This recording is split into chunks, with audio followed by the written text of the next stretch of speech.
Eh bien, bonjour, voici la 3e émission de Lecture plurielle qui se fera sur la théâtralisation de la mort à travers 3 œuvres. Le film de Sergio Leone, Il était une fois dans l'Ouest, avec Charles Bronson, Jason Robards et Henry Fonda, Claudia Cardinal aussi.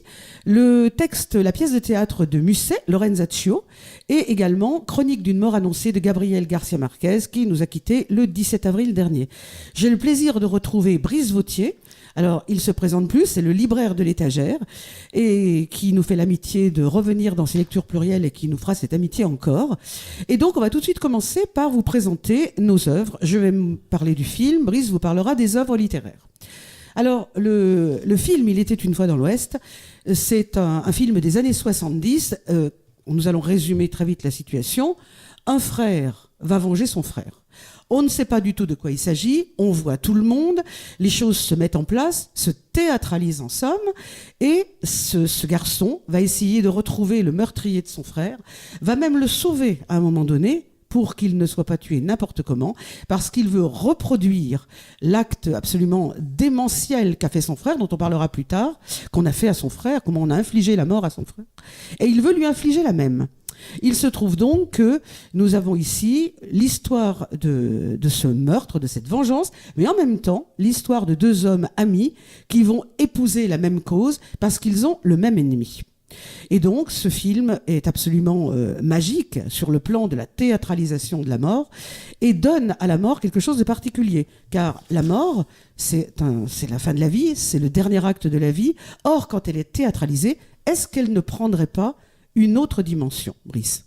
Alors justement, bonjour. On va parler de ça aujourd'hui. On va parler également de Lorenzaccio, d'Alfred de Musset. On va parler également de la Chronique d'une mort annoncée, comme tu l'as précisé. Juste un petit rappel pour situer un peu les œuvres. Lorenzaccio, une pièce de théâtre d'Alfred de Musset. Et alors, plusieurs choses intéressantes sur cette pièce. Donc pièce de théâtre classique, un drame en 5 actes, voilà. L'idée de base, c'était pas Alfred de Musset, c'était George Sand qui a voulu l'écrire. Pour résumer, donc on est en 1537, en janvier 1537, à Florence. Le duc de Médicis est un espèce de tyran,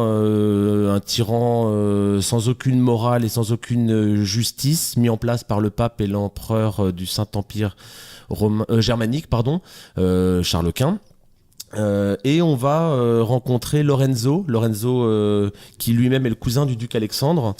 On va suivre Lorenzo qui s'appellera de temps en temps Lorenzo, de temps en temps Lorenzaccio en fonction de sa personnalité sur le moment, dans sa quête vers l'assassinat de son cousin duc de Médicis. Deuxième livre dont on va parler, Chronique d'une mort annoncée, comme tu l'as cité, de Gabriel Garcia Marquez. Gabriel Garcia Marquez, donc, qui nous a quittés récemment, prix Nobel de littérature en 1982 pour l'ensemble de son œuvre. Donc écrivain, journaliste aussi, et c'est ça qui me plaît dans ce roman-là, dans ce texte-là. On est dans une vraie chronique de journaliste. Il est paru en 1981, un an avant son prix Nobel. Moi je trouve que à la lecture de ce texte-là, on est vraiment devant un grand Gabriel Garcia Marquez, un grand écrivain et un grand journaliste, et réellement tout est dit dans le premier passage, et je vais tout de suite commencer par ça. Je vous cite donc les premières lignes de ce texte. Le jour où il allait être abattu, Santiago Nazar s'était levé à 5h30 du matin pour attendre le bateau sur lequel l'évêque arrivait. Je vous passe son rêve. Voilà. Dès le début du livre, Gabriel Garcia Marquez nous annonce la mort, chronique d'une mort annoncée, certes. Voilà. Et maintenant, on va savoir après les raisons, tout ça. Je trouve ça juste vraiment un texte merveilleux. Et je trouve que les deux, en plus, vont bien ensemble. On va en discuter après. Mais vraiment, voilà. Très heureux de parler de ce texte. Donc, nous allons vous proposer une conversation en 3 parties. La première sera quand la vengeance remplace la justice, parce que ce qui nous a beaucoup frappé avec Brice, c'est qu'on n'est pas trop dans une affaire de justice. Ensuite, nous vous montrerons, on essaiera d'évoquer la construction symbolique de ces œuvres, et puis on réfléchira sur la théâtralisation de la mort. Est-ce que la mort ne deviendrait pas légitime quand elle est théâtralisée ? Alors, je m'occuperai plus spécialement du film, Brice, des œuvres, parce que nous pouvons comme ça nous renvoyer la balle de façon plus simple.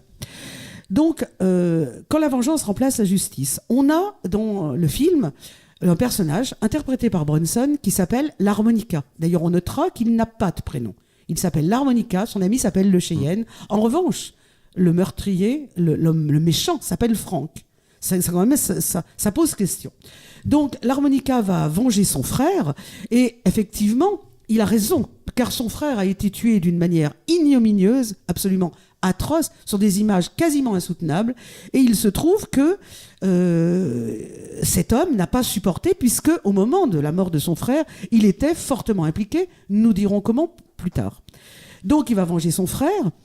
Lorenzo va venger la vertu bafouée des femmes par le duc de Florence, et les frères Vicario, leur sœur. Donc Brice va essayer de vous montrer que, au fond de tout ça, il y a un thème au centre du problème qui serait le thème de l'honneur. Alors ce fameux honneur, l'honneur bafoué, alors ça va être quelque chose peut-être très très masculin, et c'est pour ça que je prends la main. Et effectivement, Lorenzo ou Lorenzaccio, au début je pense qu'il est assez épris de justice et de liberté, et il trouve que justement à Florence rien ne va plus.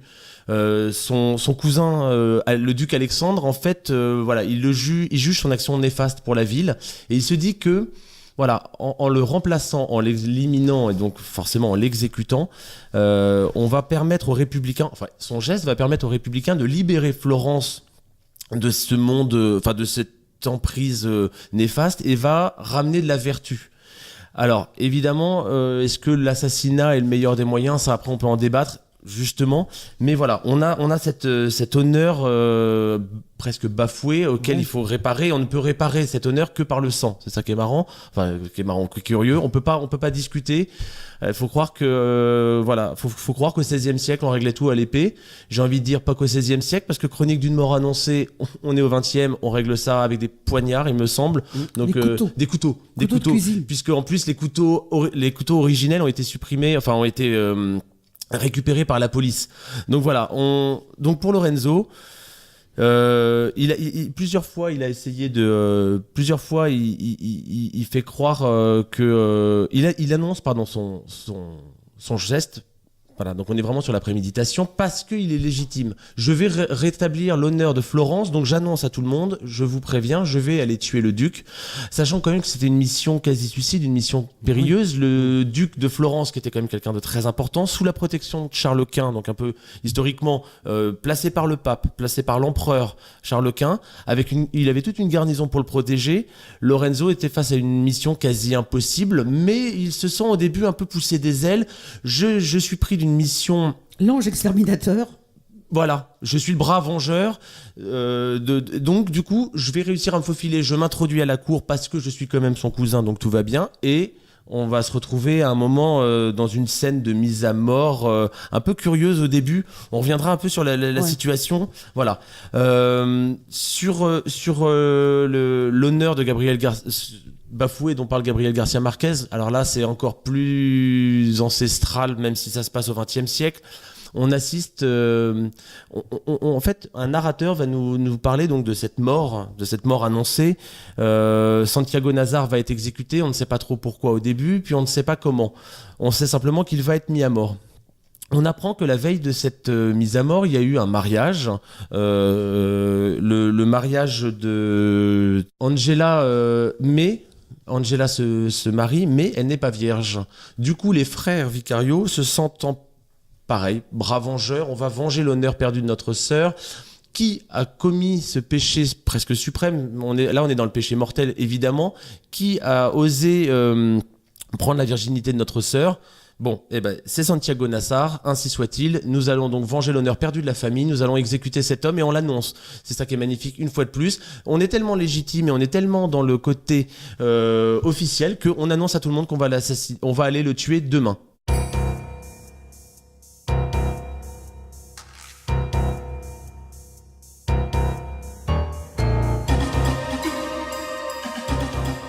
Alors, donc, ce thème de l'honneur très très présent, comme vous l'a démontré Brice. Alors, on peut s'interroger quand même sur le rôle des femmes dans cette œuvre. Alors, a priori, la mort, c'est une affaire d'homme. Travailler sur le thème de l'honneur a pu vous le montrer. La mort est une affaire d'homme et les femmes sont réduites à l'impuissance. Donc, on peut regarder ces différentes femmes. Jill, qui est la jeune femme de Il était une fois dans l'Ouest, qui arrive et qui assiste à la mort de l'homme qu'elle vient d'épouser en secret à la Nouvelle-Orléans, qui assiste à la mort de ses enfants, enfin qui les voit allongés sur des cercueils, des images absolument insoutenables. C'est la victime du méchant de Frank. Mais elle est un petit peu aussi otage des autres hommes qui ne lui disent rien de leur vengeance et qui la manipulent avec bonté, mais qui la manipulent quand même. Elle va assister au carnage, comme Catherine, tante de Lorenzo et Marie Soderini, la maman de Lorenzo, qui ne peuvent rien faire que rappeler Lorenzo à la vertu perdue, ne sachant pas d'ailleurs qu'il est justement vertueux en agissant comme il agit. Donc elles sont totalement malheureuses, et il se trouve que la tante de Lorenzo est la future victime du duc. Donc c'est un moment de déclencheur pour Lorenzo. Et puis, il y a qui n'empêchera d'ailleurs pas sa chute, parce que effectivement, nous le verrons, la vertu était-elle encore possible?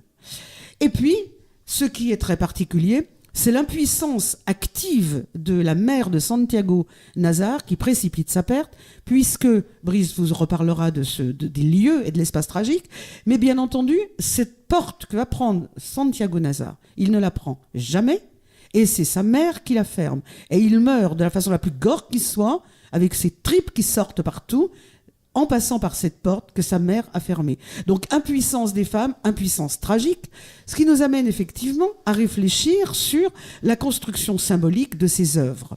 Alors j'ouvre le problème pour que Brice nous parle de cette magnifique structure du cercle inexorable. On voit que la fin engendre le début et que le début prédit la fin. Donc, par exemple, dans le film, on commence par l'attente, une attente terrible, 20 minutes. Les méchants attendent l'harmonica. Et puis, il y aura un duel. 1 contre 3, évidemment, c'est Bronson qui est tout seul, donc c'est les 3 autres qui meurent. Et avec une remarque magnifique, quand il demande un cheval et que les autres veulent le tuer, ils disent, on est très juste, en matière chevaux, on en a 3, et il dit, j'en vois 2 qui servent à personne. C'est extraordinaire, quoi. Et puis, on retrouve cette attente à la fin, l'ultime duel entre Frank et l'harmonica, et cette attente du Cheyenne et de Jill à l'intérieur de la maison. Même chose dans Lorenzo, tout commence au palais du duc et tout se terminera là. Et puis le village, je crois que Brice a plein de choses à vous dire sur la structure inexorable du cercle. Ah bah voilà, exactement, comme tu le dis, le cercle en fait pour moi il y a une double symbolique, il y a le cercle, le début qui annonce la fin qui est annoncé dès le début, j'ai trouvé ça vraiment, je trouve que du coup on en reparlera après aussi, mais il y a ce côté dans la structure de l'écriture où comme on connaît la fin et on sait qu'on va y aller, je pense que ça permet au lecteur ou au spectateur pour le film d'être pris dedans automatiquement et on connaît la fin, on peut pas quitter, c'est fini, de toute façon il va falloir qu'on aille au bout de la nouvelle, de la pièce de théâtre ou du film, on nous a prédit la fin, on sait ce qui va se passer, donc on est plus que des spectateurs. On est vraiment dans un cercle. On est vraiment dans une arène, en fait, clairement. J'ai vraiment l'impression... Alors déjà, la symbolique des armes, à part dans le western, où évidemment, on va pas se battre au couteau, mais là, dans la symbolique des armes, dans les deux pièces, enfin, dans la pièce de théâtre et la chronique, on est sur des couteaux, on est sur une épée. Voilà, on est vraiment dans une mise à mort sanguinolente, comme tu l'as dit. Il est éviscéré, alors là, clairement éviscéré sur le pas de sa porte. Et le duc aussi a pas une fin plus heureuse puisque il se fait mettre au lit par donc le duc Alexandre se fait mettre au lit par Lorenzo. Lorenzo va même pousser le vice jusqu'à lui dire messire, gardez une épée à votre côté sous votre chevet, on est jamais à l'abri d'un mauvais coup. En réalité, Lorenzo va nouer une espèce de châle autour pour pas qu'il puisse dégainer en cas d'attaque. Il se retire un tout petit peu du centre de cette arène. Si on imagine cette chambre comme une arène, il se retire pour aller venir faire amener oui, c'est gestuel, on me voit pas.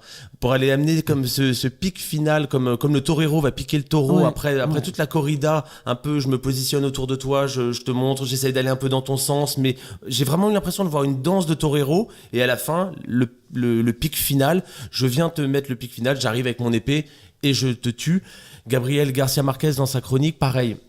on a ces deux frères Vicario qui tournent autour de ce village que j'imagine circulaire, je sais pas pourquoi, mais je l'imagine circulaire, ces hommes qui tournent, j'annonce à tout le monde, nous allons le tuer, nous allons réparer l'honneur familial, et on tourne autour, et au moment où effectivement, comme tu l'as dit, il rentre chez lui, après avoir vu l'évêque, il rentre chez lui par cette porte qu'il ne prend jamais, cette porte que sa mère a fermée, et là il arrive dedans, pic final, pareil, au couteau de cuisine. Bon alors là après le côté éviscération et me rappelle vraiment la corrida, donc on est vraiment dans cette boucle, dans ce cercle, et le pic final du torero, vraiment j'ai trouvé ça intéressant. Le lecteur est pris, mais comme au début d'une corrida, le début de la corrida on regarde, a priori le taureau s'en sort pas. Enfin parfois, mais généralement c'est voilà. Et ben là on est dans la même situation pour ces scènes-là.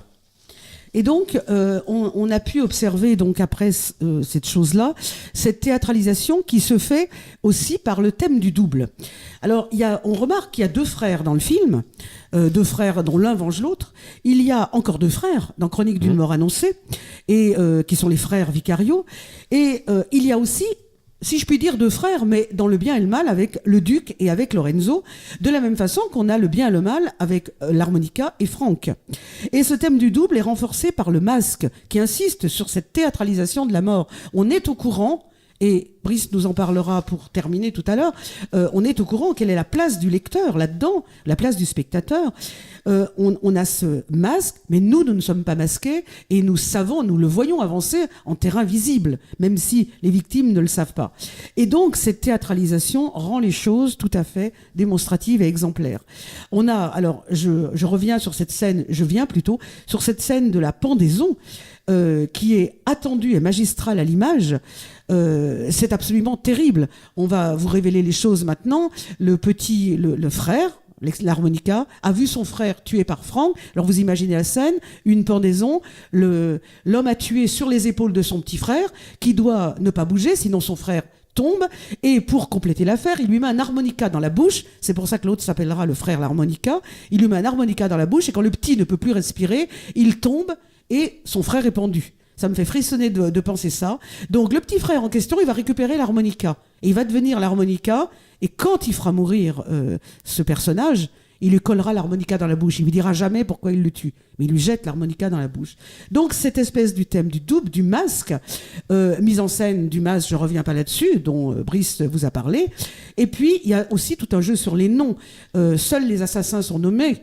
Mais par exemple, l'harmonica, le Cheyenne, ils sont pas nommés, ils sont nommés par un objet ou par leur manteau.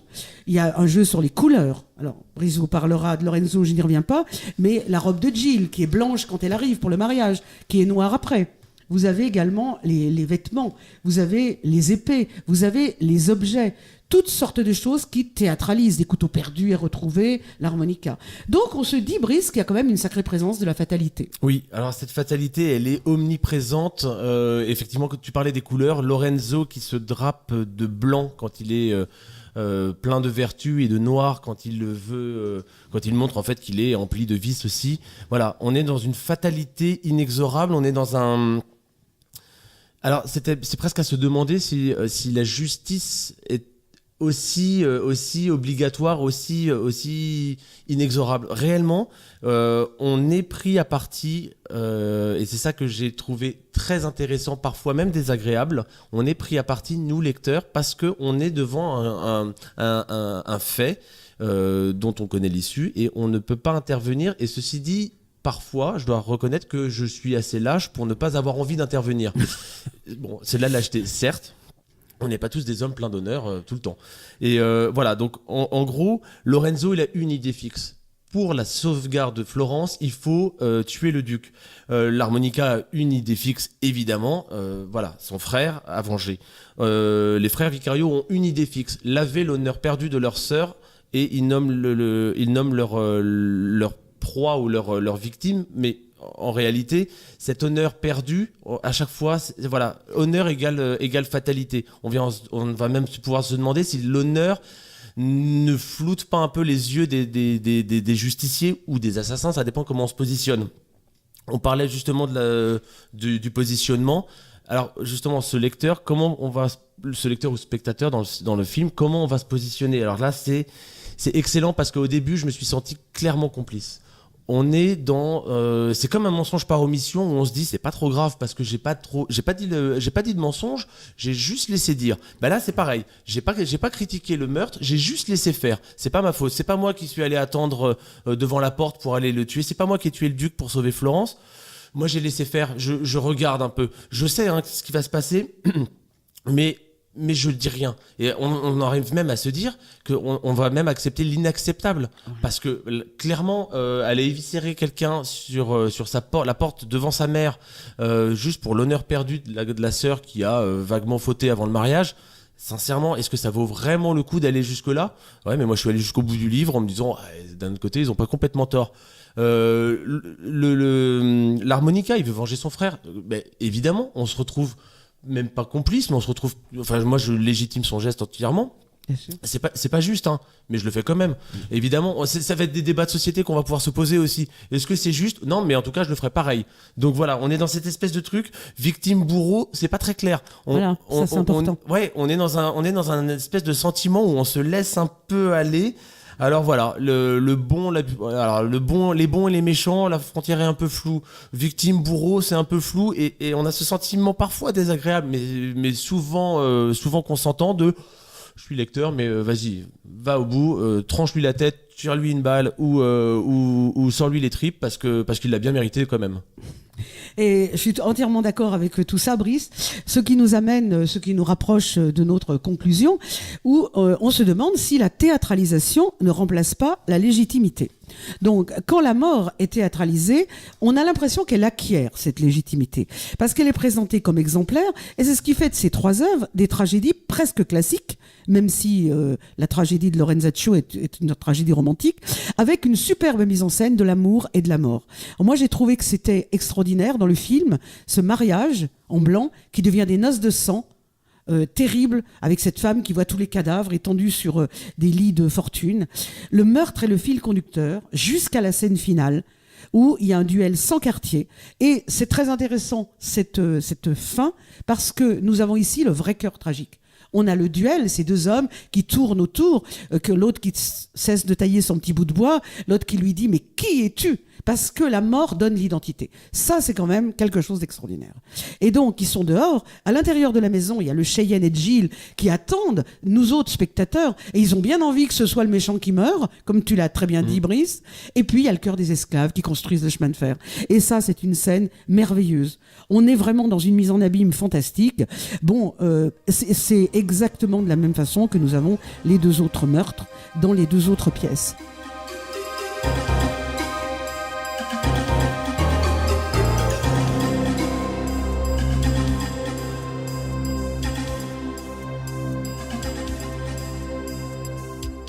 Pour conclure, moi, je voudrais simplement dire, avant que Brice conclue notre débat, que la mort, elle est entre terreur et fascination. C'est-à-dire qu'à la fois, c'est épouvantable, la mort de Santiago Nazar. C'est épouvantable, cet homme qui prend l'harmonica dans sa bouche, mais il l'avait mis avant à l'autre. C'est épouvantable, ce duc qui peut pas se défendre. Mais en même temps, c'est fascinant, parce qu'on se dit que derrière cette mort épouvantable, il y a la justice. Et ça fait de nous... On réfléchit quand même au rôle des bons, des méchants. On réfléchit au rôle de la victime, comme tu le disais, Brice, et surtout à notre rôle à nous de spectateurs en face d'œuvre comme celle-là. Mais justement, c'est ça, c'est cette espèce de justice effroyable. En fait, on est très content du dénouement de chaque pièce parce que malgré tout, ils l'ont tous bien mérité et c'est bien fait. Alors après, certes, c'est pas la justice comme il devrait l'être parce que on se fait pas justice soi-même. C'est ça. On pourrait continuer d'ailleurs le débat sur la loi du talion est-elle juste ou pas. Est-ce que réellement œil pour œil, dent pour dent, si moi admettons, je te blesse, est-ce que tu as le droit de me blesser? Est-ce que c'est légitime? Non, je pense pas. C'est ça qui est bien, le vivre ensemble. J'ai plus de libraire. En plus, il y en a d'autres à Saint-Malo, mais en l'occurrence là, tu t'en perds un par un. Mais du coup, voilà, est-ce que c'est légitime? Oui. Est-ce que c'est juste? Non. Se vivre ensemble, ce qui fait nos sociétés contemporaines, c'est ces lois qu'on a et qui régissent un peu nos rapports. Donc effectivement, j'ai trouvé vraiment bien fait l'idée d'utiliser le lecteur, non pas juste tu es un simple spectateur, je vais te raconter quelque chose. Gabriel Garcia Marquez nous dit pas je vais vous raconter un fait. Ça c'est ce qu'il annonce. En réalité, je vais raconter un fait parce que de toute façon, toi t'es responsable quand même. Tu sais qu'il est mort, t'as rien fait, t'as fini le livre en plus et t'as pas bougé. Donc voilà, ça je trouve ça vraiment. C'était trois belles œuvres. Donc je suis ravi d'en avoir discuté avec toi. Alors, avant d'annoncer le prochain débat, qui sera sur l'art, cette fois-ci, on se demandera la place de l'artiste dans le monde contemporain. Est-ce que l'artiste ne serait pas maudit? Ça se passera avec la peintre Caterina Anovazzi, dont vous avez peut-être pu voir les œuvres. Merci beaucoup, Brice, Allez, pour ta venue. Et à bientôt pour une prochaine lecture plurielle avec toi. Merci, à bientôt.